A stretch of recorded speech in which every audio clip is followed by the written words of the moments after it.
Postpaid মিটারে বিদ্যুৎ বিল কিভাবে দিবেন এটা আমি এখন দেখাবো। বিকাশ থেকে কিভাবে বিদ্যুৎ বিল দিবেন এটা আমি দেখাবো।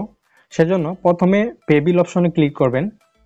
এখানে ক্লিক করার পর এখানে অল অর্গানাইজেশনের মধ্যে ইলেকট্রিসিটি দেখতে পাচ্ছেন, এখানে ক্লিক করবেন। এখানে ক্লিক করার পর দুইটা পিল্ল বিদ্যুতের অপশন আছে, একটা হচ্ছে প্রিপেড আর একটা হচ্ছে পোস্টপেইড। আপনার মিটারের কাগজ দেখে বুঝতে হবে আপনার এটা পোস্টপেইড নাকি প্রিপেইড। আমার এটা হচ্ছে পোস্টপেইড, অর্থাৎ কাগজ বিলের কাগজ বাসায় এনে দেওয়া যায় ওইটা, সেজন্য আমি পোস্টপেডে ক্লিক করলাম। পোস্টপেডে ক্লিক করার পর এখানে SMS অ্যাকাউন্ট নাম্বার, এটা হচ্ছে খুবই গুরুত্বপূর্ণ, এটা আপনাকে খুবই যত্ন সহকারে দিতে হবে।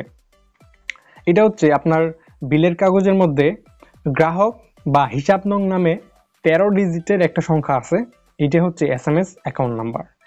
ওই সংখ্যাটা এখানে দিয়ে দিবেন। এই সংখ্যাটা আমি দিয়ে দিচ্ছি। সংখ্যাটি দেওয়ার পর প্রসেস টু পে এখানে ক্লিক করবেন।